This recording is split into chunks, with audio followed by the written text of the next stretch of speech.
welcome to another episode of Chatty Broads with Becca and Jess.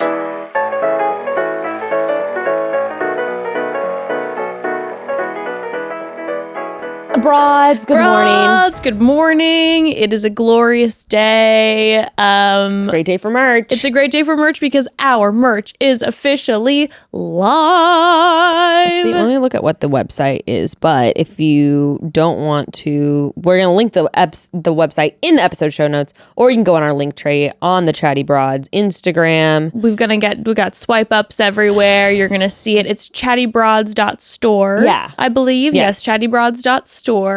And you can check out what we've got. We love it. And so far, fun. you broads are saying that you love it. Very, very excited. And just getting... We've got posters too, by the way, guys, which we haven't been talking about. Yes. But we have some iconic images that you can buy to put up on your college fantastic images. dorm wall. I cannot wait. Frame it in your kitchen. When you broads get your merch, please tag us. I cannot wait to see all of you looking oh so good in the merch, or carrying your bag around, the poster on your wall, drinking out of your shot glass, you know, all the things. I cannot wait. So please tag us in all of those.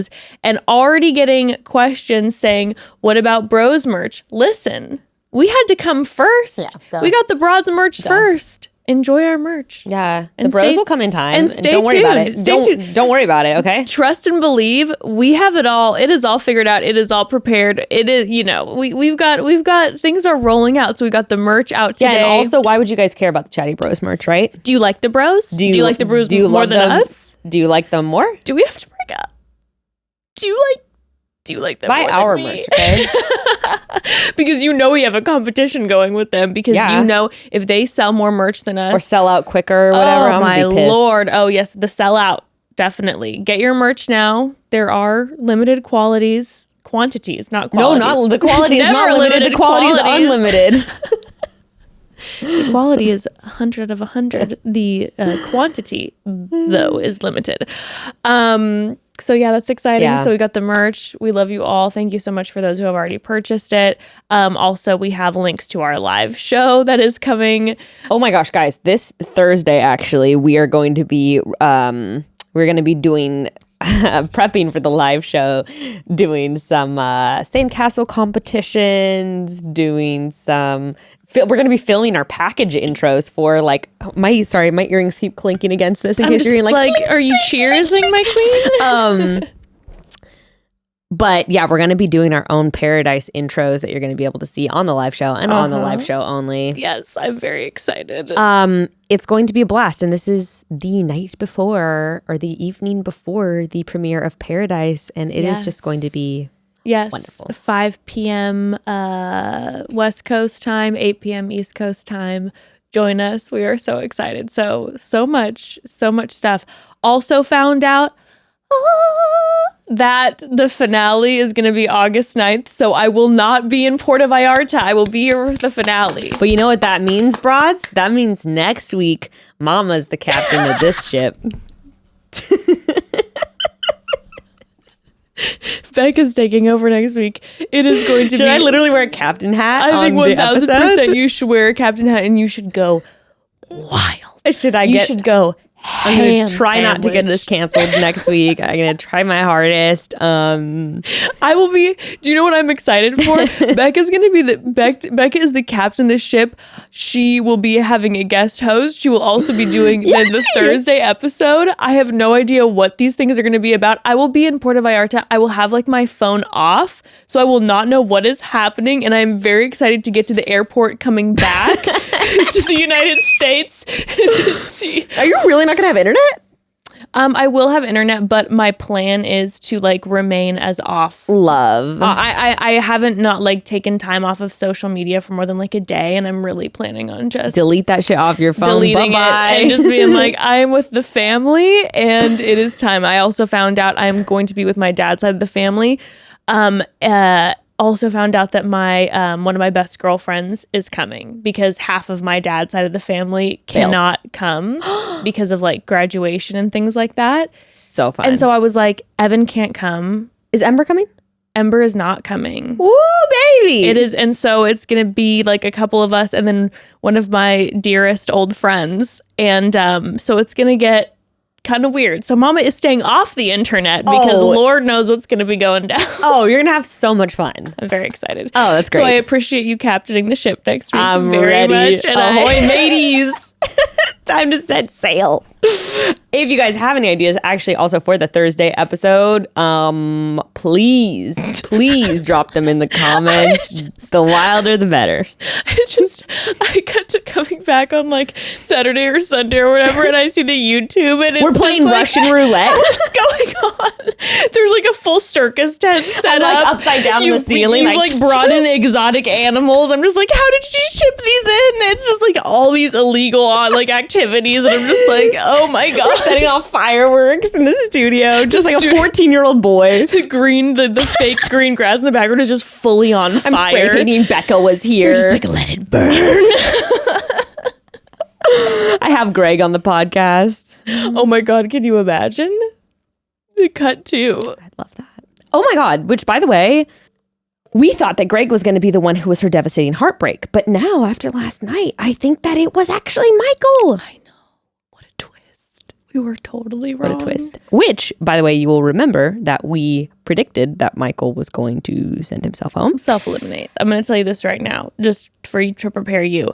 As soon as we end this episode tonight, I will go and I will look up every single spoiler because I will not be watching next week's episode with you, and then we'll watch the final episode together. You're right. So then I won't spoil anything for the broads. You're right. Because when I'm then recapping, You're right. so I'm gonna literally tonight, I am going down every rabbit hole and I will be looking up every single spoiler. Yes. I'm We very love excited it. We're about here it. for it.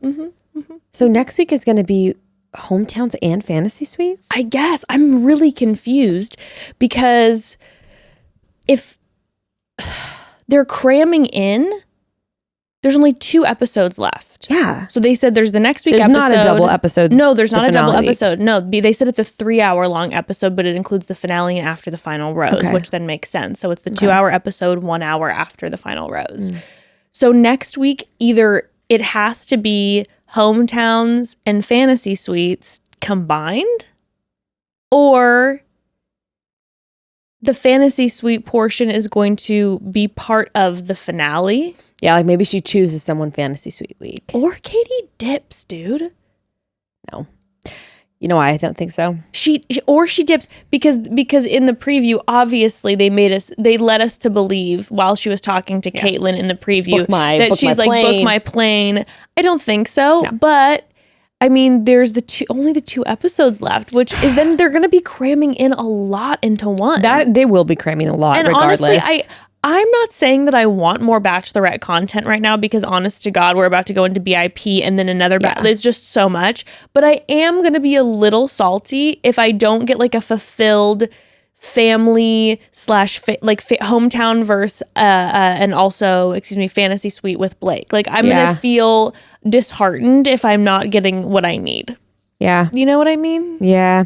I think that I really don't think she leaves because of the biggest tell to me was her response with the Michael thing when Caitlin or whoever was like, Michael told me, if you were still interested, and she was like, I'm happy to where my journey has taken me. God, yes. Whatever. Yes, I was like, okay, so you're engaged. Yes. I was like, you're engaged. Yes. Okay. Or you're with someone. You're right. I made a note of that and I fully forgot about that. She would have definitely been like, well, see where things take us. More open to Michael, or also even more open to Andrew S. And she was very much like, she was no, thank you. She was trying not to be flirty at all. She was just super like, I appreciate your opinions. I appreciate your words and your time.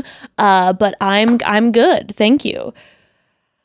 You're right. You're very right. There was some weird editing in last night's episode, though. Oh. There was a scene that someone posted that was making me laugh so hard.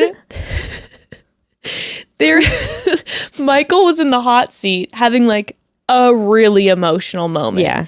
And everybody starts clapping for him, and it scans and it shows the men, and Michael is clapping for himself. So they used another clapping scene. So it goes from Michael crying and talking, everyone's clapping. They clap to Michael clapping for himself, and then back to the hot seat. Oh my God. It was like Someone's getting fired. it was this incredible Inception moment where we're like, oh my God, is he a time traveler clapping for himself? It Or was hilarious. was that an editing issue, or is he a time traveler? Not sure. We'll be double checking. That is so funny. Yeah, it was kind of amazing. There's also, there was just so many editing moments. Wait, where we need to find it. You need to send me that clip because we could do a meme where it's like when you're your own biggest supporter. You're your own biggest fan. Honestly, Michael, you love on yourself because you deserve it. Maybe top 3 favorite people from this franchise, for the love of goodness. You clap for yourself. You support yourself. That is true self-care. Oh man, self-love. True self-love, honestly. So, all right. Okay, we're gonna be getting into this episode talking about the breakup. First, can we talk a little bit about like where we're at in our feelings about Katie this season? Okay, yes. Because, when I saw someone that I follow post about this, it's sort of like, I really like Katie on the season, but like, is she getting maybe a little too big for her britches, like on social media? I don't know. I don't even know. You know what it is? So via the season, very much like Katie, been very much enjoying pretty much all of her decisions throughout the season. And like Katie, I would say via social media, somewhat recently, it has been a little bit of a question mark for me. Even before that, dude, before she was the Bachelorette, I did say, I was like, I don't know, like following her on Instagram, like, yeah, you've always felt like, you felt that way. Kind of annoyed by her on Instagram. I didn't feel that way so much. But I will say there's been a few things recently, social media wise, where like one, you know what it is? It's like, sometimes I just wish that there was someone like a friend next to her, like just take her phone and be like, no, we're not going to do that right now. Do you know what I mean? Yes. Oh, first of all, the liking. Yes, I've been there. The liking of all the comments, right? So, people were saying like, oh, Katie gave us this big hint by liking our shady Greg meme. She's liked literally everything. Positive Greg, anti-Greg, positive Blake, anti-Blake. She's liked literally everything. And then also, like, I was seeing recently with some of the clothing stuff, so everyone's been giving her like a lot of shit about like what she's been wearing. For instance, last week during the Greg one-on-one, and somehow we didn't talk about this, she was just wearing a t-shirt and jeans, which God bless, wear your t-shirt and jeans, but it's more like, is Carrie sleeping in the back right now? Has Carrie been taking a couple hot breaks? Where are the rhinestones? Katie's pulling some looks this season, like that one Britney Spears like red leather like dress that was unbelievable. But then all of a sudden, then you have a t-shirt and jeans, and I'm like, I guess I appreciate the balance, but also, is Carrie asleep? Where are the black leather mini shorts? Where are they? And then Katie was like responding to everybody, kind of being like, I dressed myself, da da da. And it was one of those moments where I'm like, listen, if you did dress yourself, again, bless, it's Carrie's job to be the wardrobe stylist. So like, let the people say the shady things about the clothing. It's just clothes. That's just part of the thing. And so the response to kind of every negative thing is where I'm saying, as a friend, if I was like having a little slumber party with Katie, if we were roommates, I would just be with her a lot of times being like, no, let's not, just ignore it.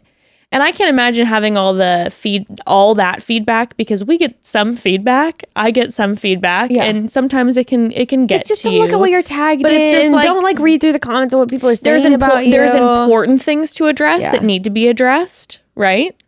Some things like just makes you the clothing petty. Doesn't need to be addressed. Like it's all good. And there was just something recently. There's something recently where like. So she was on Nick Viall's podcast, and one of her trivia questions was to name 5 countries in Africa. She couldn't. And she was like, no. Mm-hmm. And then Maggie called her out kind of on her story. And was just Maggie like, from Matt's season, who is from Ethiopia. Yeah, and she was like, I'm from Ethiopia. And then Matt is, I believe, half Nigerian. Yes. Okay. Yes. And so she's like, there's 2, if you need any more help coming up with other countries, let me know. And like that kind of just could have been it, but then like Katie had this super defensive, Instagram where she was like, I'm sorry. I just was like put on the spot. And like, it was just like very like, she really thought she was doing something, she really thought she was being like, and that's that on why I couldn't name 5 African countries. It's like, it was very much not the right way to make a quote unquote apology, and it was extremely defensive. You're not gonna say anything. That's what you're gonna. Yeah, it's like maybe just like have a conversation alone with Maggie before you ever even address something. But that's gonna be the defensive response back. By the way, speaking of that, Michaela Bartholomew, who we've had on the show numerous times, she has a podcast, The Bachelorette, with Victoria. They put out a bonus episode, bless them, that covers Katie's, quote unquote apology in this situation. Also talks about Justin and Andrew S's past tweets. Such a good episode. I'll link it in the our episode notes, but definitely should check that out in regards to that topic. Also, just shout out. They have an amazing Patreon. If you don't follow, you should definitely join that Patreon. But in the vein of that, there's been a lot of those things where you're like, take a beat, take a breath. In regards to your with Maggie, like calling you in, this is a time where you need to take a beat, think about the response, respond humbly. Consider your platform. Or then with like the clothing thing, it's like there doesn't need to be, and that's obviously a very different topic, but it's like, it's just a little bit, it's gotten a little bit like agitated. And I get it because it's like, I do understand, especially like in my first like year or so after being in the public eye on the show, it's sort of like you feel like everything needs to be addressed and you feel like everything is getting picked apart. So you feel super defensive about everything everyone says about you. But yeah, it's like, just stop. Just stop. Yeah. If you're going to talk about something, like think about the way you're going to talk about it. That's why she does need to get off her phone. Cause it's like, you're going to be seeing all of this constant criticism about shit that doesn't matter. And then when something does matter, you want to make sure that you talk about it in the right way. Yeah, no, I'm on a similar, I think we're on a similar train. It's like I said, it's like I really enjoyed watching Katie. She got just a little bit too much of a toot sometimes as someone who has a lot of toot. I didn't even like, I guess from my perspective, I wasn't even, and maybe I'm completely wrong. I wasn't even picking up on it as toot. It's just it's the defensiveness. And especially in this recent Maggie circumstance, it's just like, hey, this is where you need to like take a seat. You got to be humble. You have to consider your platform and the opportunity as a white woman that you have in this situation. And Maggie calling you in, and it's just like, you gotta sit. And it's just everything is quick.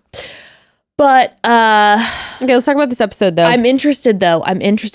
Speaking of that. Oh my goodness, I saw her tweet something. Speaking of the quickness, I saw her tweet something yesterday in response. Let me find this. I made sure that I screenshotted the hell out of this one. Okay, Maddie Pruitt posted a tweet that said, "Never trust your tongue when your heart is wounded. Hush until you heal." And Katie responded and said, "Should have read this before after the final rose," with eyeballs like this.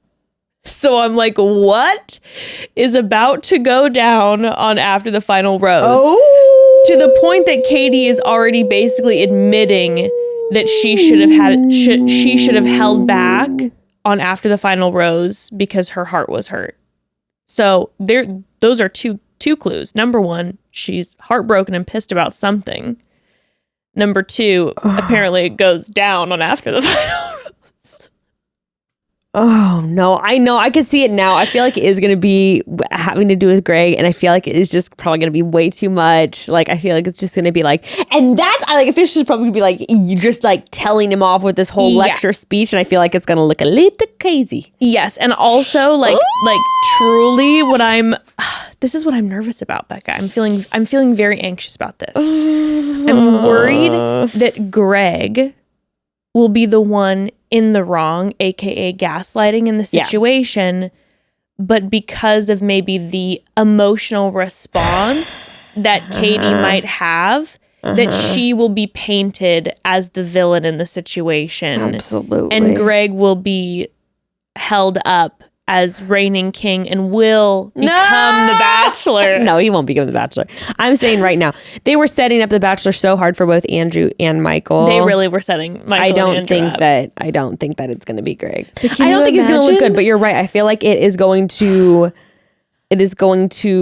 kind of throw the criticism back on her if she's going way too gnar. I just feel like, you and I we're talking about this thing that we think that he's going to be painted a certain way, and then he'll be the ultimate villain. And now after watching those previews, seeing that post, seeing her social media behavior recently, I'm like, I really hope that it's not that then it ends up falling back on her and she gets painted a certain way. Cringe. Yeah, big cringe. Okay, before we get into the episode, you want to take a quick pause? Let's do it. Okay, broads, you know that feeling when you're starving and you can't think of anything to eat, like all your go-to meals sound your tried and true recipes seem boring, and then to make matters worse, it's like the dead of summer, so cooking anything new in a hot kitchen is like the last thing you want to do. It's just the worst.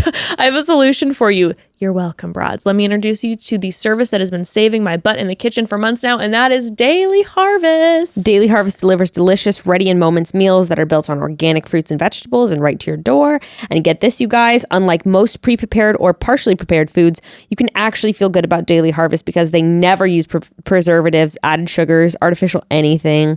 Really. And no matter what time of day you find yourself needing a nutritious, delicious meal in a pinch, Daily Harvest has you covered. That's right. For breakfast, you've got oat bowls and creamy smoothies. For lunch, delicious flatbreads or hearty soups. And for dinner, you've got to try one of their harvest bowls. I've been loving their artichoke and lemon one recently. It's really refreshing, the perfect dinner for a summer night. And it doesn't stop there. Daily Harvest even has dessert. Yes, dessert. Ooh. AKA my personal favorite meal of the day. You have to try their plant-based ice cream called Scoops. It is the perfect sweet treat. And it's actually also gluten free and dairy free. And I think it's mostly, if not all, sweetened with maple syrup instead of it's so good. Instead of processed sugar. Woo! Stay cool, calm, and collected during the summer heat. Go to dailyharvest.com/chatty to get up to $40 off your first box. That's dailyharvest.com/chatty for up to $40 off your first box. dailyharvest.com/chatty. So it'll never cease to amaze me the endless curiosity that kids possess. And when I say endless, I mean it. My daughter Ember is curious about everything, and I love that. I love that she always wants to learn new things. I just get worried that I'm going to run out of things to teach her.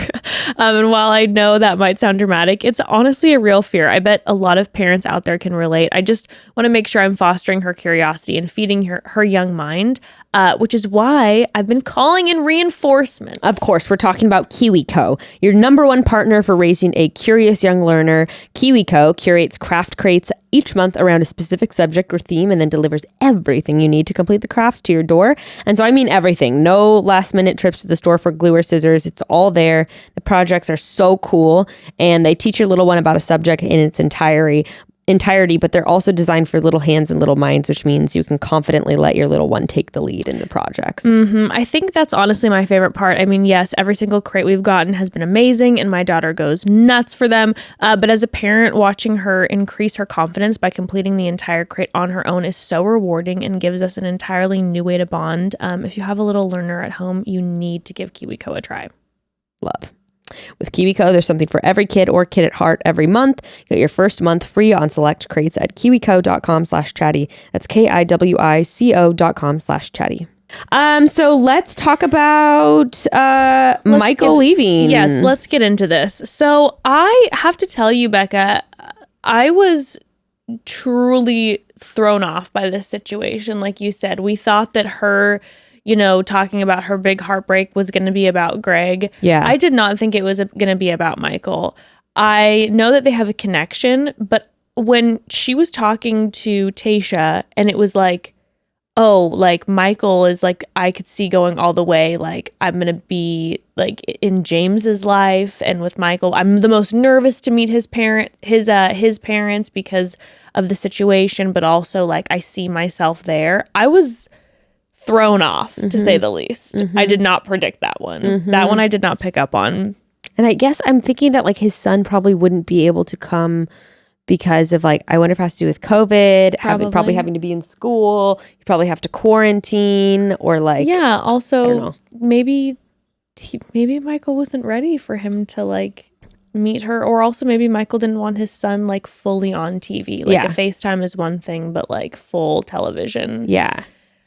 Well, I gotta say, I'm a little like, maybe I'm being nitpicky, but I was a little irked too how like, Katie's like, if we're together, then I'm gonna become James' mom, and like I'm gonna be like, and then I'm gonna have a son, and I'm just like,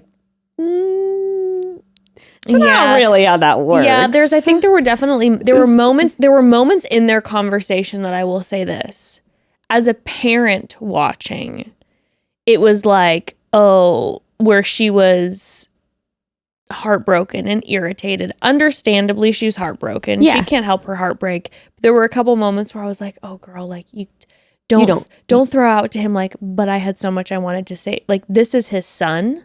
You don't get it. You don't like this is like a very different, like, I understand that people have different experiences of caregiving, whatever, but like I don't know what it's like to be a single parent, especially let alone from a tragedy. Right. But as your like kid's traumatized from losing their mother. Exactly. Yeah. It's like, and just as a parent with, with my partner, like who is healthy and all this, like I can't, that phone call that he got, I was sitting here watching and Evan was kind of in the background, like working. And and I know we've seen the preview of it, but when I watched that phone call and his precious son popped up and literally said like, oh, I think I know maybe daddy left because he doesn't want to see me.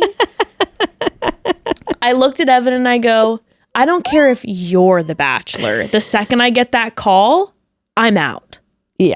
I'm gone. Book me the next flight. Yeah. My kid goes, maybe mommy doesn't want to see me anymore. It's just like, no. Well, and I think the biggest thing, which I felt like Michael was saying too, is like, dude, kind of what I just said, where it's like, my kid is traumatized from like losing his mom. Yes. And I'm going to be gone for 2 months and he can't comprehend or conceptualize why I'm gone. Yeah. Like, that's a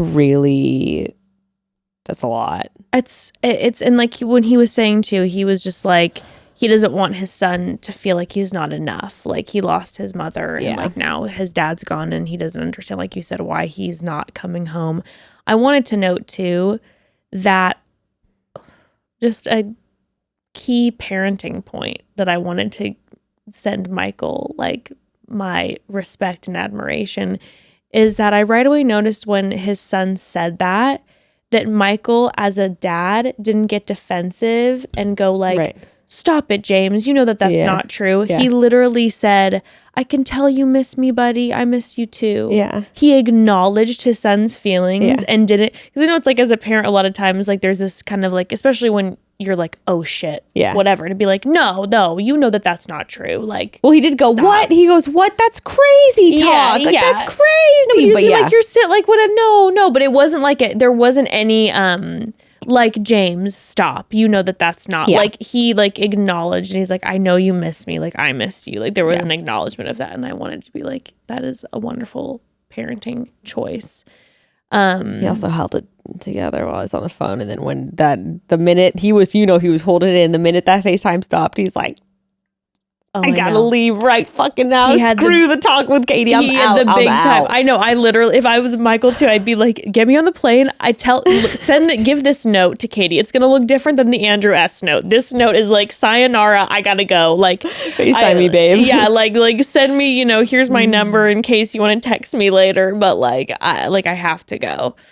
I definitely felt defensive of him, where just like in the conversation with Katie, she's like, I knew it would have worked. I would have I was not looking forward to you, but like, and it's stuff she had said in the past, like, but I'm giving a rose to James too. Like, I can just imagine if I was a single parent and like having someone be like, no, like I'm giving this rose to Ruth and Frank too. I'd be like, that's sweet, but you don't know my fucking kids. Don't think that it's going to be all chill for you to just come in and be daddy after my husband has died. Like, which I don't think she was trying to do that. No, of course. She's trying to be supportive. Yes, and show that she's serious. But at the same, me as a parent, I'm just like, I know.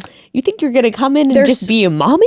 Like, there's so many layers. Yeah. Right? Because it's like, how is the person who's coming in supposed to respond? It's like they should be verbally like affirming and saying like, I'm here, this is for your son. Like, she did it right. But then as a parent, then you're going like, especially with all the trauma, you're like, how do you even, I don't even know how to unpack this. And I think also like, and maybe this is something that wasn't talked about on camera, but I feel like just a lot of people, not as an attack on Katie, but like are really naive to the challenge of being a step parent, much less after a death. But even like with divorce, like, you know, I have loved ones who have said, you know, like being a step parent is the hardest thing I have ever gone through. Yes. You don't just like pop in and be like mom number 2 or dad number 2. Straight up, shout out to step parents. I feel like that is a position that is not often like sent as much love as is needed. And wow, that is really challenging. And I think it's something to really like and this is not to say like, oh, your kid's baggage or anything, but I think it's really important to carefully consider. And I think it's hard to consider if you don't understand what you're getting into, but carefully consider like, I'm not just going to step into that role. Like, I have to really do a dance of nuance between how this child feels about me. Do they want me to come in and like take on this role? Are they comfortable with that? There's going to be grief you're going to have to deal with. There's going to be anger towards you that you're going to have to deal with. You know, it's a lot. It's a lot. So it's a lot. Anyway. Well, when Michael then talks to Katie, I just appreciated the fact that he set up a boundary. Like he went in knowing that it's like, this is the boundary that I'm not comfortable crossing. And it's if my son starts to feel this certain way. And he went into that room and he's like, here's my boundary. It just got crossed. I'm removing myself. There wasn't even this kind of like, I'm on the fence and I want to talk to you because I'm processing it. It was like, here's my boundary, got crossed, I gotta go. And it was done. And he wasn't about you, but this is what it wasn't, and you could tell that there was nothing that she could have said that would have changed anything. The love of a father. I did see people asking or messaging me being like, you know, in these situations, is there nothing production can do? Like, can they not like bring the son on set? For the Bachelorette with like, you know, I know they did that with Emily. That is a very specific, but I have to say producers are very particular about saying, we don't want any distractions in this process. That's why you can't talk to your parents. I mean, it's a very like subtle way of being like, we want to manipulate you so that you only think about the lead. And so you're absolutely fucking crazy and free 100% of the time to talk to all the other guys in the process. And like, I don't even think it's a matter of logistics. I think it's like, or like, oh, will he be able to have time? It's like, no, the production of The Bachelor prefers that Michael would be miserable and distraught and unsure of what to do. And it's just the name of reality TV. It's like the purpose is not to try to make it all flow seamlessly, unfortunately. And that's on God. Unfortunately. Unfortunately, this is a reality TV show. And what they're looking for is suffering and drama. For sure. Unfortunately. But even if they could have, or like, no, I shouldn't say could have, they could, even if they would have. Yeah.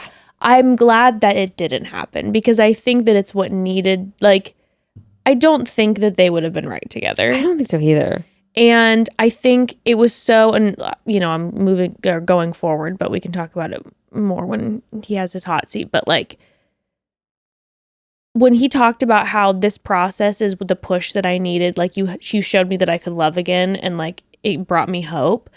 That to me was like, it felt so good and real and right, where it's like, I personally don't think Michael was quite ready in that moment to right away jump into a full-blown marriage again. Yeah. But what this showed him was that like, he needs to also take care of himself. Like he said, it gave him hope that he can love again, all of those things. And I know everyone wants him to be the Bachelor. And I also want to acknowledge the fact that I'm like, yes, I want Michael to succeed, but in my heart, I really just hope, I don't want him to be the Bachelor because I think what will be the best for him and his family is for him via the show and now his fame to find a beautiful, wonderful, sweet woman in Ohio, to fall in love organically, for James to meet her organically in the family, and for him to go about a beautiful life. Like that would be, I mean, I can't speak for Michael, but you know what this show does to people. Yeah, I don't think he's that kind of guy. And I don't think he is either. And it's like, I just want him, I want peace for him and his family, not drama. Totally.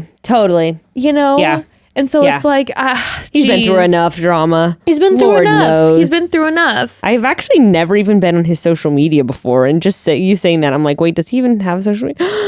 Oh, photos of his son and wife. Okay, I'm dying. No. I know. I've followed him on social media in my heart. Okay. Wow, dying. Okay, gonna have to do that another time and cry. Yeah. All sorts of. So he set that boundary up.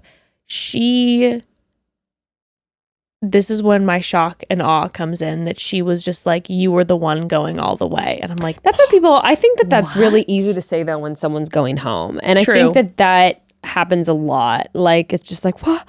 When you get the rug pulled out from under you, it's like, this person is then the most desirable person ever. True. But she then made that comment where she's like, I knew what life I would be if I chose Michael, and that's the life I wanted. And I was like, for real? But that's where I'm like, you don't know what the life would have been like with Michael. That's where mine is like, no, girl, you have a fantasy in your head of how you're gonna come in and be mommy and you're gonna have a whole family and like, I'm sorry, that is probably not how shit would have gone down. Like, I think this is, when you have like a fantasy, you're like in love with the idea of this person in this life. Like, I don't think the idea makes... This isn't a rom-com. This is a family who has been through severe trauma and are trying to function and take care of each other. Yeah. Like, you're also, like he said, he helps with his in-laws. Right. You're going to be part of Laura's family. Yeah. His in-laws. Yeah. There's a lot going on. You're going to have to be with him as he's processing on her birthday, on the anniversary of her death, like all of this shit. Yeah, that's like so much. Granted, she has lost her dad, and so she has navigated grief on her own. And so I will say it's not like she's totally, it's not like she's in the dark about what profound grief and loss looks like in a family. Which some people just straight up aren't familiar with. Sure. I'm also not saying that I don't think that she would be equipped to do it. I'm sure she would do a wonderful job with it. It's just more like when you say it's the life I wanted, it's like, I wonder if it really is. Like, if like the reality of the situation, like, I don't doubt that you love him and that he's wonderful, of course. But in all actuality, is that really like, Do you want to move to Ohio?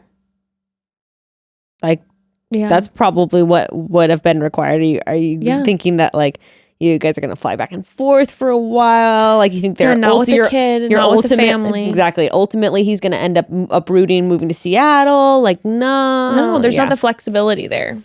Anyway, I thought that after they broke up that they were going to have a steamy makeout in the hallway, not gonna lie, and that's what I was hoping for, and it didn't happen. It didn't, but he did when he gave her the pocket watch, and it was just like, dude, I mean, could the man be more perfect? He's so just so wonderful. Great guy. So wonderful. And also when we had the Men Tell All, I just wanted to acknowledge the fact that I forgot that Michael A came in no beard, and that he is now just a zaddy of zaddies with that beard. And you saw him, like, as the show progressed, he got more and more of like the 5 o'clock shadow till some stubble, and now he is looking Let's just talk about Michael in general, like on the rest of the show. Like, we can talk about his hot seat moment too. I have to admit something, Jess. When they were talking about the Whoa challenge, and then Michael immediately is like, I broke it. Like, did you feel a certain type of way? I know. I think you literally just got goosebumps when I said it. When he said that, I was kind of like, all right, I'm gonna need a minute. Like, I was a little more turned on than I'd like to admit, hearing Michael like insinuate or like, suggest about his masturbation. I was a little bit flustered. Let me say something. Broads, I don't know if you recall, the past couple weeks, Becca and I have been saying there are two sides to Michael. And when we saw him making out with Katie by the dune buggy or whatever the first time, when he did the little ass grab, and it was like, oh God. But then he's asking for consent. And you're like, there's these beautiful. And then when he talked about the Whoa challenge, and I felt that certain way too, and I was like, I am so hot and heavy right now, and he's looking so good. And also when he talks about the Whoa challenge, there's no embarrassment. He's like, yeah, that's it. And then also these clips of him, which just made it, I was way more into him, was when we were seeing more like behind the scenes clips of him where he's really funny and they're in like the dune buggy and he's just like, oh, I was conceived in the dune buggy. He's like, my parents were racers, and he never says that he's joking, and obviously he's joking. And I'm like, I am so into Michael. Michael's zaddy. I mean, like, I told the Gray, zaddiest. I told Gray, I'm like, I was like, not gonna lie, like, if there's anyone I'm gonna fuck out of all of these men, I'm gunning for Michael. Michael is so hot, and honestly, I would like to personally apologize to you because, like, yes, have we been looking at you as like the sweetest, most wonderful guy ever? But what we need to acknowledge too is the fact that you are an absolute hunk of a man. And we gotta acknowledge the sex appeal. We have to acknowledge the sex appeal. Like, you are the full package, and that just needs to be said, because I felt the same exact way after the Whoa Challenge conversation, and I was like trying to, like, you know, keep my wits about me, but I was a little bit like, I did start to astral project and kind of think about our life together. I was just like, and I'm fantasizing a little bit, kind of trying to imagine what's going down, like in Michael's room. I need to take a beat, and I need to just gather myself and just be like, also, you know, Michael did it to us. He showed up looking that handsome for the men tell all. I know. And Jess, you're 100% right too about like the Bachelor is probably like not, I mean, who knows though? Anything could happen, but like I do kind of agree, like probably the most chill, best case scenario route is him finding someone, but god damn it, would I love to see him as the Bachelor? No, would I love to see Michael as the Bachelor? If for every reason, yeah. I would be so defensive of him the whole season. I'd be just like right now, be like, you don't know James to every single girl. Just be like, stop it. Yeah, I would be very protective of Michael. I think the world would be. But again, I also, this, you know how this series makes people out. It's like, all of a sudden, what would production do? Try to make him look bad in certain ways. And then people are like hating on him, and then he's dealing with that stress. I don't think it'd be possible. I don't think it'd be possible. I also don't think they would do that to him. He's like America's national treasure at this point. God, he really is. He is the Declaration of Independence. He's Nick Cage's Declaration of Independence. Honestly, I wish that I could just like see him on Paradise for like 2 weeks, maybe have like a couple flings. This is just selfishly. This is really just pure selfish. You could go on Paradise, or just watch him, observe him on Paradise. Be a voyeur. Who would you want to connect him with? Are there any single moms? I feel like any widows out there? I don't know. Not that he has to be with someone just like him, but like, you know, but there would be an understanding. There, for sure. That's kind of what I would. I feel like there's been a lot of single dads. The last single mom I can just remember is from my season, but I don't know. Aside, who would you envision for him? I think you need someone more mature. I could picture him with sweet Abigail. I thought that too, but I think Abigail's maybe a little too young. Okay, yes, he is a little older. He is. Yeah, and oh no, I'm gonna have to workshop this one I know. out. I could really just sit down right here and just. Do you know that I could really, like, what if he pulls a Blake and shows up on Michelle's season? Michelle could take it all the way. Michelle could take it all the way with Michael. Michelle, she's the teacher. She's a teacher. Oh God, I'm covered in chills again. Oh, she's a little bit. She's how old is she? I'm so sorry if this is wrong, but I believe she's like 28. Okay, that's what I thought too. So she's a little older. She seems like she's got she's got the calmness about her. She's not naive. But she's also super playful, and I feel like he needs that because he clearly, we're seeing behind the scenes, and he's like, you remember how fucking funny Michelle is, and we never see it until the credits at the end, and she was like super like. She was almost like kind of quirky with her humor. I feel like my friend ran into her in public and was like, "She's a vibe." Like, really? Kind of like Tayshia on Colton season. Okay. Yes. You know? And when I saw Tayshia before she was on like, Paradise, and I was like, "This girl is incredible, and she's super funny. And why did we not see her hilarious side?" I think like, he wouldn't go back on another season. I doubt it. It's so long. Like, it's like 6 or 7 weeks. You know, I don't think he wants to do that. What if Michelle requested him? I could see him just being like, nah, I can't do that to my son again. I wish. That'd be really good. Okay, anyway, we're getting Which, carried by away. the way, Michelle's men have been released. The photos of Michelle's men have been released already. I repeat. Mayday. And they're spicy. I did a quick scan, and there were some spicy boys. Some spicy boys, definitely. Love that for her. Mm-hmm. All right, Michael in the hot seat. I mean, honestly, I feel like what can we say that hasn't been said? Was there anything that in the hot seat? Everyone was crying. Yeah, Tayshia, Caitlyn was crying. The men were crying. I feel like I could have seen Tayshia and him together. Stop. That would. I know. If he was on her season, I could have seen. That happening. He does have Zach energy. Yeah. It's that calm, low key, but like strong. And I've seen the world kind of. And we did not see Zach in yesterday's episode. I thought it was a very cute moment when they brought Jason out with Caitlyn. I just wish we also would have got to see Zach. Well, Zach's got his own life. That's true. We can't all just follow our significant others around. I know, but I miss him. I miss him so much. I miss seeing them. I know every once in a while I see him on our social media. I'm like, okay. I'm like, oh, it's exciting. Oh my God. Alert the media. Okay. Anyway, before we get into like the hecticness that was the rest of this episode, do you want to take another quick little pause? A word from our sponsors. Broads, I really believe that the words stock market invoke one of two reactions in people. Either you hear it and you get excited because you understand it, or your eyes instantly glaze over and your mind goes blank. And look, I get it. I used to be the latter of the two, glazed eyes and all. But if I'm being honest, it's because I just didn't understand it at all. Then I discovered public.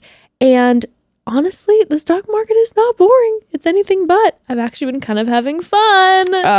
You know what? The stock market is very interesting. Yes. And I always thought that to invest in the market, you needed a ton of money and you'd have to have a super good understanding of the economy. And of course, that stuff helps. But Public makes investing understandable and accessible to everyone. So on public.com, you can invest with any amount of money, even just $1. Mm-hmm. So like put your tips or whatever you have towards investing. Why not? Bucks. Yeah. The reason for that is Public lets you do this thing called fractional investing. So typically to buy certain shares, you'd need a ton of money, but Public lets everyone on the game, no matter what funds you have to start. It's pretty cool. It's very cool. And public.com teaches you how to invest and trade with confidence. And you can even connect with other users to see how they're investing and have conversations. I've already learned so much since joining public.com, and I'm having a lot of fun at the same time. And one of the things that I really, really love about Public and the fractional investing piece isn't just the $1 amount that you can put in. It's also that you can invest in companies you actually believe in and are really passionate about. So I have some money invested in companies that I care about, that I'm passionate about. It's great. Use code Chatty Broads when you download the app to let public.com know that you're coming from Chatty Broads, and you'll get up to $50 in free stock to get started in growing your portfolio. This is valid for only U.S. residents 18 and over, subject to account approval. See public.com/disclosures, not investment advice. But use code Chatty Broads, download the app, public.com, $50 in free stock. Broads, part of growing up is accepting your leaning into your strengths and getting some help on your weaknesses. Don't quote me on that, I paraphrase, but nonetheless, I know what I'm good at. For example, doing a winged eyeliner, easy, no problem. And I also know that I am less good at, say, designing content templates for social media. And you know what? That's okay. You can't be good at everything. And that's why I use Canva Pro to help me design like a pro. That's my big life hack, Canva Pro. Canva Pro is the easy-to-use design platform that helps every level of designer, from professionals all the way down to people like us. Your Canva Pro membership comes with everything you need to create and share content, including a collection of over 75 million premium photos, videos, audios, and graphics, plus so many time-saving tools that simplify and speed up the creative process. I remember trying to make social media content on real photo editing software once, and I was trying to look up YouTube videos. It was a little less than successful. It's also extremely frustrating and time-consuming. But Canva strips away all the confusion and makes it so easy for everyone to create, regardless of your skill level. There are so many ways to utilize Canva: school projects, blog content, presentation templates. I will always use it to create like party invitations. And not only does it save me money, but I can also customize them to exactly what I want, which is so much fun. The possibilities are endless, really. Design like a pro with Canva Pro. Right now, you can get a free 45-day extended trial when you use our promo code. Just go to canva.me/chatty to get your free 45-day extended trial. That's canva.me/chatty. Canva.me/chatty. All right. Let's get into this. Let's trash. get into this mess. I do have to say it was a mess, but I thought that Tayshia and Caitlin did an excellent job. You know, we've talked about this. I'm loving both Tayshia and Caitlin.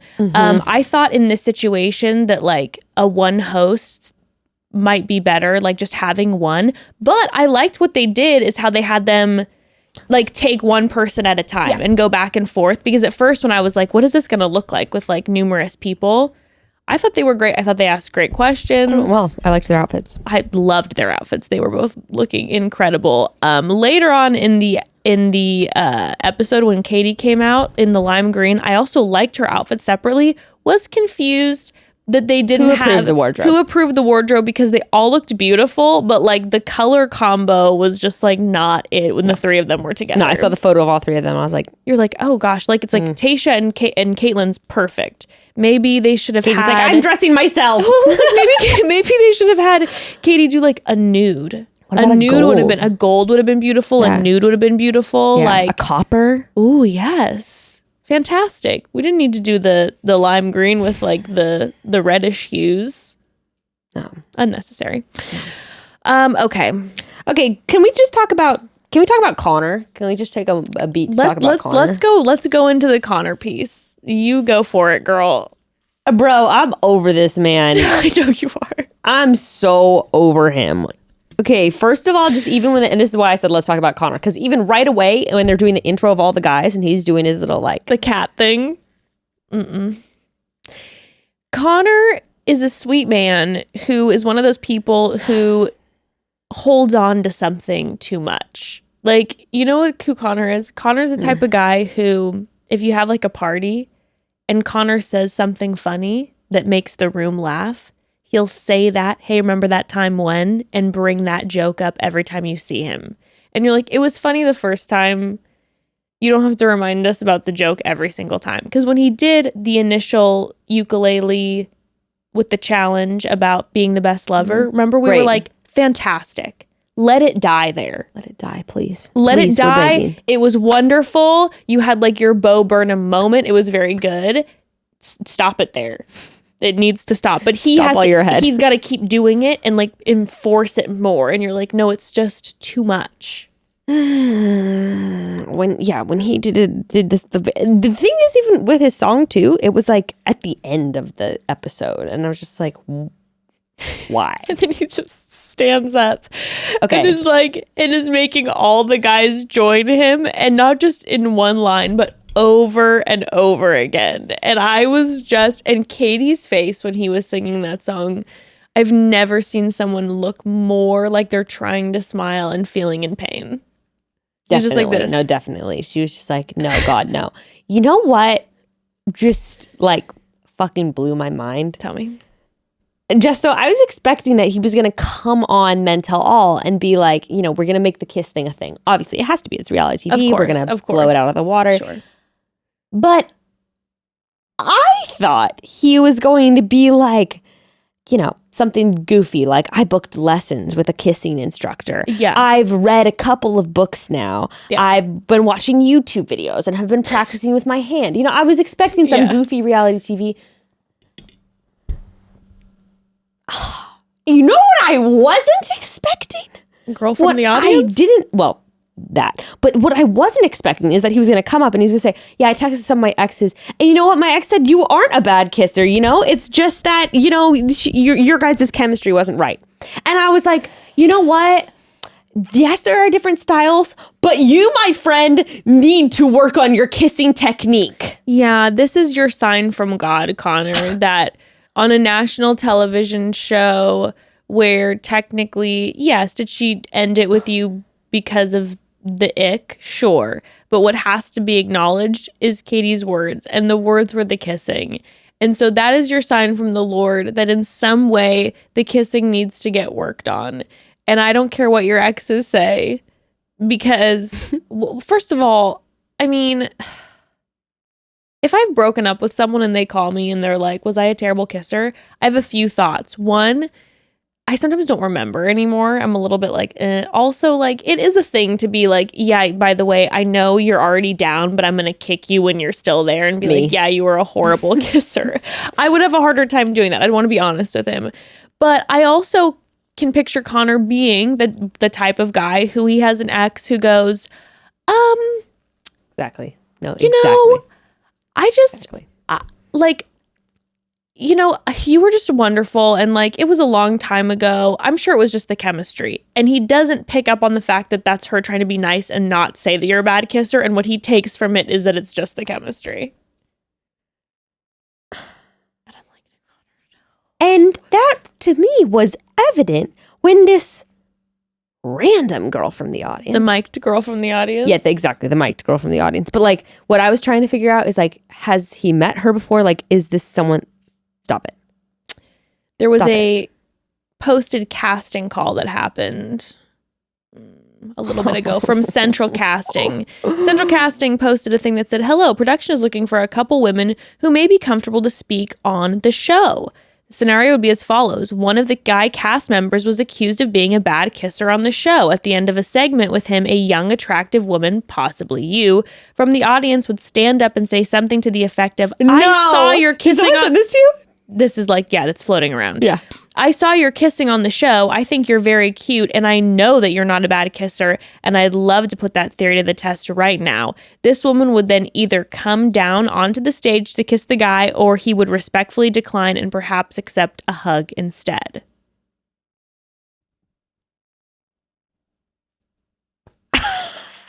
They actually paid someone. They paid someone, and it was also she's an LA girl who's like a singer-songwriter. So like, you know, she's going to casting stuff. This is like her moment. Numerous of the guys now follow her from the show, which by the way, I think is kind of funny. Interesting. Also, spoiler, had Question Connor mark? come back from Bachelor in Paradise at that point? I would assume yes. Okay, well then it would seem. No. Had he gone? I don't know when they filmed this. Because if he has gone to Bachelor in Paradise, it's like, okay, thank you guys. You just fully showed us that Connor clearly isn't with anybody because, I mean, I guess he could have kissed someone, but like in Bachelor world, that would have been a big no-no. And also he asked for her number afterwards. So that would have been like, okay, clearly he's not gonna date someone and then be asking for someone's number, at least publicly. Okay, so I just Googled it. It was actually pretty... Okay. On Cosmo, it says... It basically was filmed about 2 weeks ago. So yeah, it would be after Paradise. Okay, so so I'm guessing he's not with anyone. I'm just like, okay, but like also, okay, VIP spoiler. Like you're just going to have him like mac with somebody and then like ask for her number afterwards. Yeah, he's What single. he should have done is decline to make it more mysterious. No, instead he showed that, yes, he is still a horrible kisser. Once again on national television. And this is why I say horrible kisser, because like someone out there might be like, damn, this is how I want my zaddy Connor to kiss me every time. Yeah. I say horrible kisser just because I feel like there is some universal technique. One being pace yourself so the other person is not overwhelmed. We and need ebb and flow. Yes. So I say just a general best practices kissing technique. Mm-hmm. Start out slow. Let her lead. Let's not do tongue in the first 30 to 60 seconds. Yes. And if the other person wants that, I'm sure you can then follow their lead. If things are really getting hot and heavy. There's no ebb and flow. He goes right for the hair grab. So intense. He did it with that girl. And then when she sits down and is like sitting in the hot seat with him, I was just like, this is so uncomfortable. So like bad. It was so bad. Now I do have to say, either Tayshia and Caitlin are good actresses, or they didn't prepare. Like, this was a whole behind the scenes thing that like wasn't told I can't see about, because they were like in shock. Maybe they also thought though thrown that off. Maybe they thought that like he was just gonna decline. Like, so and they're then just he like, went full board. That's true. my God. That's true. That's true. I mean, but oh gosh, I just think the only moment about it I loved was sweet Andrew S. like yelling in the background, like, yes, my man, you're doing it. Like, he was yelling something at him, and all the guys were like, Connor, like, but I mean, it was just super embarrassing. It was painful. It was super embarrassing. Yeah. I hated it. Anyway, so that's that on Connor. Yeah. I'll leave him alone for now. I mean, you know that there is a soft spot for me for Connor, because I do think he's a sweet guy. But again, I think it's just that personality of the guy where it's like, you go too far with encouragement. Yes. It's like you go too far. Yes. Someone gives you like a little sliver. You don't go far enough with the constructive criticism. Exactly. Someone gives you a crumb of encouragement, and you're just like, yes. And you take it. It's sweet, but you go too far, and you're like, no. Let's look at all sides of the coin here, and like also like evaluate the constructive criticism, and not just like Yeah. But that might be a nice life. See, just look at the positive. To just take the positive and be just very unaware of the rest. And see, I just wanted to see an arc on Paradise where it's like, he's like, I know I need to practice my kissing. I know. And he's going around gathering tips from all the girls, and maybe some of them will kiss him and show him how to kiss properly. And he gets this huge character arc where he's now the best kisser on the beach. And I thought that might happen when he did leave Katie, and he was very like, oh man, am I that bad of a kisser? Like, and he was kind of joking and laughing about it. I was like, oh, we're gonna have a good arc where he like acknowledges some of the errors, and then but instead what I think we're gonna have is a man who nonstop plays the ukulele, is making up songs every single night, and then also kissing everybody. Oh well. I wonder what his intro package is gonna be. I still think it's gonna be like him like making out with a pineapple or something, sure. being like, For sure. But I feel like he has to have his ukulele though with him. maybe he'll be making out with the ukulele. Just his tongue in between the strings. It's so gross. Okay, right. some of the other big moments. Okay. A few things. Full chaos when the Carl piece got involved. When the men started talking about Carl, They were making me on Carl's side. I definitely wasn't on Carl's side in this one, because it was like, dude, like the things that he was saying was wild. They were wild too, but it was just kind of like everybody just needs to like calm down. And Carl, and then at some point like gets up out of his seat and like just goes over to like talk to Brendan. Hey, Brendan. Brendan needs to stop. Hey, Brendan. That's why I said Brendan was making me fucking team Carl. Brendan, we saw you for the show on 2 minutes. Understand. I know you're trying to have your BIP like audition moment, but you took over half of the men tell all, and we barely know who you are. Yeah, I wrote down Johnny Bravo coming at Cody for getting a haircut, and the other party's like, you came in with your haircut. I'm like, excuse me, Mr. Quaff. I know, like you're gonna give this guy a hard time.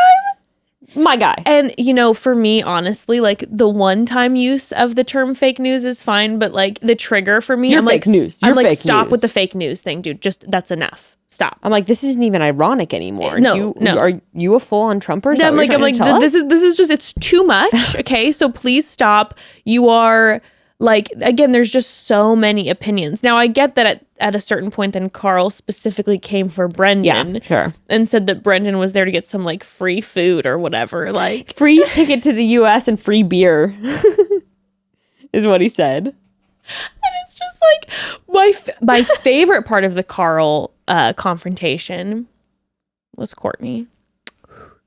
Was when Carl was like, I told you guys, Thomas. I told you, Thomas this, Thomas that. When Carl was sitting watching the show and the week after he leaves, like, he sees that Thomas. He's like, I knew it. And now I will act as if Thomas was the one. And then when they're like, you didn't know about Thomas, he's like, we had a bad energy. So I could tell. And you're like, dude, Carl. He's such a liar, dude. He's such a liar. But he was making me laugh. I know. That's why I was like, I was got a team Carl. But then Courtney just hasn't said a word, and Courtney from the side is just like, Carl, just stop. Like, I know for a fact you didn't know it was Thomas. Okay, so just stop. Okay, and just the word from Courtney, I was like, thank you, Courtney. Now you know who was bugging me during. You know who bugged me this whole thing? Actually, I guess not surprisingly, really, but Trey was really bugging. When he stood up and was all fixing his suit in between Brendan and Carlson, I was like, okay, stop trying to make yourself a thing, make yourself a meme here. Stop. Yeah, there was moments where it was just like, and I couldn't gather from Trey's personality if he's like, one of those people who tries to diffuse uncomfortable moments by then trying to be funny, because it was getting super uncomfortable. I'm like, are you trying to diffuse it? I'm like, but just let it. I think he was just trying to get his little moment. It was just bugging me. Or when he was like, when they were talking about Thomas, and then he was just like, but actually, they weren't even talking about Thomas when he brought this up. He brought it up out of kind of nowhere. He was just like, oh, and I want to say, Katie, whatever. Like, some guys, he said everyone thinks about The Bachelor. There are lots of us who don't. I never thought about being The Bachelor. I thought about getting that first rose and showing that, I could put in my shot for a beautiful woman like you. And I'm like, I was like, okay, Trey, then you are the one exception to the rule. Okay.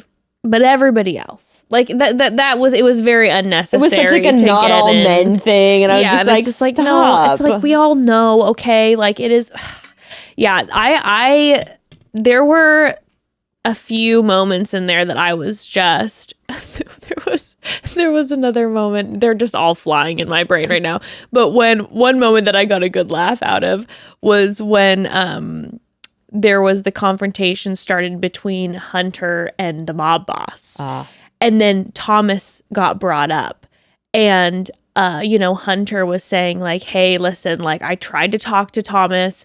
And then Thomas, I don't think he's a bad guy, but the way that things kind of went down, it just wasn't good. And then mob boss goes, well, does anyone here think he's actually a bad guy? That's not what we're saying. And then Aaron goes, I think he's a bad guy.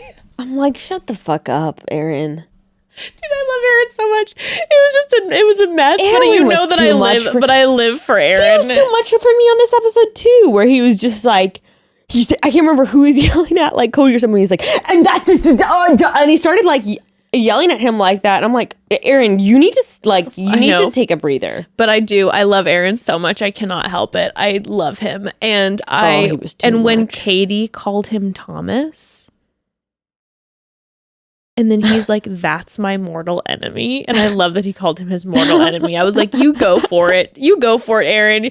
You do not use any sort of under-exaggerated terms. You call this man your mortal enemy. Oh, man. And Lord knows it's going to go down with Thomas and Aaron in BIP, because there has already been back and forth on Instagram publicly between Thomas and Aaron since BIP has been filmed. So it's going to be a mess. We love it. Also, we got clarity on the Aaron Cody situation, which was basically just that Cody said, I'm going to be on his Instagram story, said I'm going to be famous in 6 months or something. Yeah, and so Aaron was like, and then also Aaron had said I've known him around town and he always rubbed me the wrong way, and there were things that happened. So it's yeah, exactly what we thought. They knew each other in the San Diego circle. They probably had a mutual friend who got broken up with whoever. They didn't like this. He probably flirted with someone's girl, and then he sees that on social media and he's like, I knew it. You're scum. Yeah, I mean, yeah, there wasn't much. He said it was, someone said it was it Aaron? Maybe it wasn't his post. I think he said, yeah, your post was disturbing. I was like, disturbing? All right, that's a bit of a stretch. But then I like how Cody was like, it wasn't in reference to the show. And you're like, okay, Cody, you're going the Bachelorette in 6 months, and I was just manifesting. And you randomly post, I'll be famous in 6 months. It's like, oh my God, you guys, come on. Let's all just be real with each other here for a second. Let's be real. There was a lot of that going on where it was it just came out it was mob boss Brendan, who to me came out a canon out of nowhere. Yeah. Where it was like, I expected Aaron to be doing this because that's how we did on the show. You know, obviously Carl, like, it was like, okay, like, you know, I thought Thomas was going to be really defensive. I actually thought we were going to see Thomas IRL. What happened exactly with that? No idea. We can talk about that in a second. But Brendan, who is who, and then Mob Boss, also who is who, were just like so intense. Loud and proud. And like, you're like, dude, you guys, like, chill. You guys are literally side characters and no one gives a shit about you on the No. show. Sorry. No.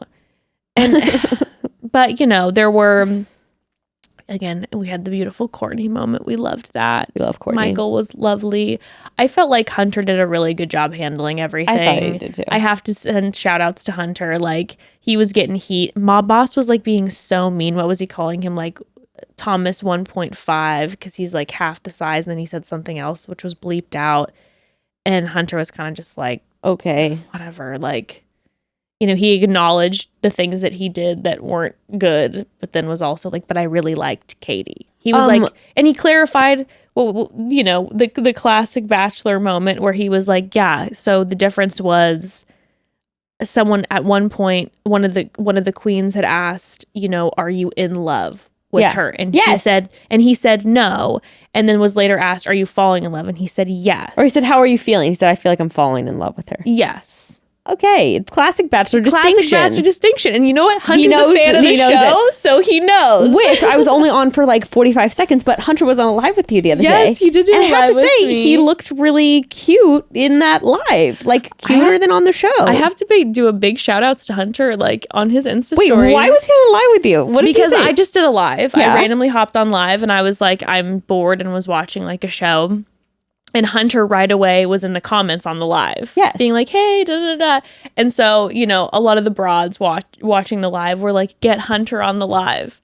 And so Hunter was like, sure, and popped on the live. And of course, right away, it was a conversation. We clarified this. This isn't an interview. It was a conversation.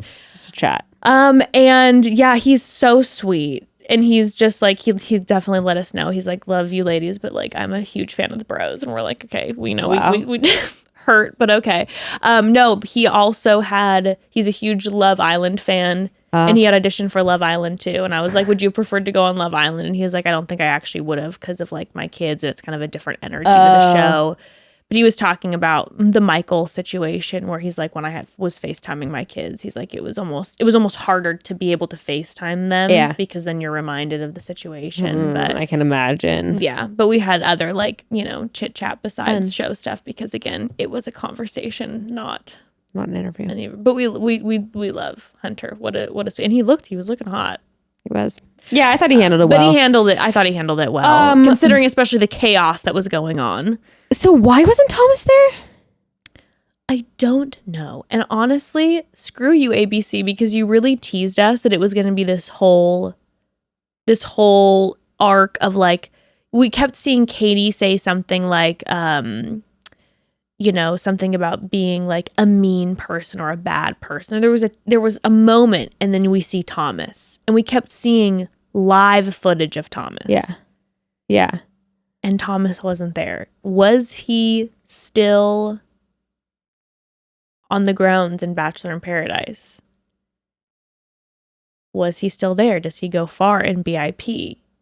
Was there a crossover? Because I was taking note of the guys who were on stage, and there were certain guys missing. Anyone notable? I don't think they would have done overlap with Paradise. Maybe not, but John, who, you know, sweet bartender John. True, who has been seen around with Katie. Who has been seen around with Katie, who was, by the way, who is on Bachelor in Paradise, was not there. And everyone seemed to love him. I was surprised that they didn't bring him. I don't know if Christian's going on Paradise. David, who a lot of people liked, you know, we didn't get to know David a ton. God, I don't know who Christian or David are. Don't remember either of them. We loved both of them. They were towards the top, but they were definitely like, the fans were like loving on them, and I don't know if they're in Paradise or not. Interesting. So, okay, I don't know. Okay. Maybe Thomas was coming to us from. It was also a very strangely curated background, so that's another part of me where I was like, I know. Is this an It seemed ABC set? It did kind of feel like that, right? Yeah. I was wondering the same thing. Yeah. I was wondering the same thing. Weird. And also the way that he was handling this interview and the way that Katie was handling him made me go, is he going to have an arc in paradise? Yeah, it's possible. Because they really didn't give the men opportunity to come for him. He was very much like, I acknowledge this. I apologize. Da da da da da. And she was like, I'm sorry if things I said were, hurt you later. And it was just kind of this like cordial moment, even though we've heard her in interviews since, like on Nick Viall's podcast, like coming for him. The guys are coming for him. And yet then we have this moment on the Men Tell All where it's very cordial and the men don't have the opportunity to say something. And I was like, this makes me think like they're trying to make him look good. If he does have an arc in Interesting. VIP. What if he's the next Bachelor? Oh, what if he has this full arc in paradise and everyone's just like, he is our new Bachelor? Speaking of which, speaking of the potential new Bachelor, I think the only thing we haven't talked about is Andrew. Yes. Because he got the Bachelor edit and he got the edit big time. Big time, big time, big time. I'm not sold on Andrew. Yeah, I think he would. I feel like Andrew is very sweet. And I think we saw it during the Men Tell All. He was just very encouraging and he's a kind person. And I think he would actually be a really good Bachelor. But I still don't feel like I don't feel like I know Andrew like how we know Michael, for instance. And I don't know why that is. I don't know if I believe that. I don't know. I'm like there is something just like slightly throwing me off about Andrew where I'm like, okay. I feel like I've kind of said it before. I'm just kind of like, are you like hiding something? I don't know if I believe he's like fully actually wants a serious relationship right now. I think he said something or saw a clip on this Men Tell All where he said something about like, and like, that's all I want. Like, all I want is like to, find my wife. And I'm just kind of like, I don't buy that. Okay. I don't know. I don't buy it. And then of course he had to, of course, say hello, my love, in the accent. I'm just like, stop with the accent. Please stop with the accent. Please never do the British accent again. But what we saw later, during the bloopers, is that the bloopers revealed, and then after that blooper was shown, Andrew and Trey revealed that Greg was the one who was doing the accent around the house the whole time. They go, it was Greg. Greg was always. I don't know how I missed this. You missed this scene? Okay, so it's a clip. Oh no! So it's a clip of Hunter, Greg, Trey, and Andrew, and it's actually a hilarious clip. They're all having a grand time, and I have to say, in this moment, I go, Greg made me laugh. I had a moment. I was like, all right, I got to give it to him. He was being funny. It was a cute moment. And they were like, someone made a joke about something. And then they started like talking about in British accents, but it wasn't like, it was like a funny bit that they were doing. And then after, and Greg was the one who was like going hard with it about his like martini glass. And he's just kind of like, I'm here today to talk about da-da-da. And he was doing a whole thing. And then right after the clip ended, Andrew and Trey were like, dude, he's so funny. Like, yes. Greg was the one from night one who started going around talking in the British accent the whole time. He's like, they were like, every time before a rose ceremony, Greg would come out with his martini glass and clink it with a fork and just be like, it's time for us to gather together. Da, da, da, da, da. And I was like, okay, actor Greg. Oh my God, I have to say one quick thing about Greg that I noted in the beginning. Greg, it's like showing the clip before Michael goes and talks to Katie, and Greg says, they're talking about like hometowns. Yep. And Greg goes, oh, I think like my family's going to see it all over my face. Yep. And I was like, oh yeah, you mean how you prepped your family when they come in to be like, Greg, we can just see you've never been so happy as right now with her. Okay, yes. And we both are on the same page. I think the date's going to go, I think the hometown is going to go really well. The best out of all of them. Which, by the way, I loved the clip of Blake's mom and sister. And she was like, get your shit together. I can't wait. I'm obsessed. But I think it's going to go so well. But there's also then this part of me when he said that, where there was like this foreshadowing where I'm like, is it is it the opposite where they see his face and they're like, you don't seem happy. You don't seem like you're fully connected. And he's like, they're going to read it all over my face. Cut to them being like, you seem dead inside. you just don't seem like you're really connecting. And I remember seeing you with, Camilla. I don't know, what random name. Camilla. And you seem like there was so much light and love in your eyes and you just feel very disconnected. Like, what if that's the foreshadowing? That would be hilarious. I would love to see that.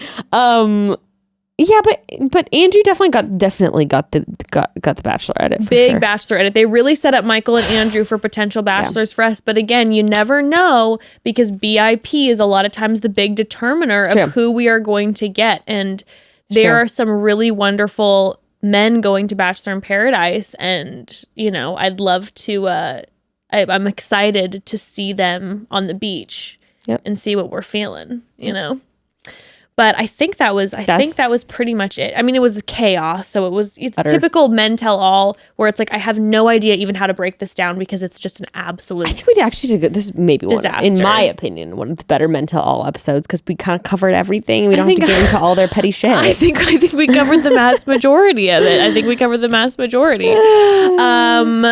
Well, broads, again, thank you so much for the support. The merch, like we said, it is limited. The numbers, certain things are selling out. So there are some products where it's like we bought out all of the stock for like certain shirts and all that kind of thing. And so you're not going to be able to get it again. We can't get it again. So that will be in the episode notes. Also our live show. Also, there are only a few days left to vote for us to be nominated for the Podcast Choice Awards. Oh my God. For Best Comedy Podcast, Best Female Hosted Podcast. We love you so much. Broad Squad strong. I don't know why squad all of a sudden sounded weird in my mouth. Squad. When there's a weird, I'm like squad. I'm just sounding weird in my mouth. And be sure to tune in to our Thursday episode. Oh my, dude, this Thursday episode, like we're about to record it in an hour. I am tingling right now. It's very excited. I am very excited. For multiple reasons. We're going to have a guest. I'll just tease it out. We're going to have a guest that I may have mentioned in the past couple months. Yes. Past month or so. Month and a half. Yeah, someone from my past. Someone from Becca's past. But then come to find out, as we did a little digging, now he is living an interesting life, has an interesting significant other. Maybe a celebrity. Maybe. So this is really this episode is going to, I think, evolve and unfold in front of us. I don't think you want to miss it. I don't think you want to miss it either. We're going to have some great conversation. I can't wait. Okay, chat soon. Chat soon, broads.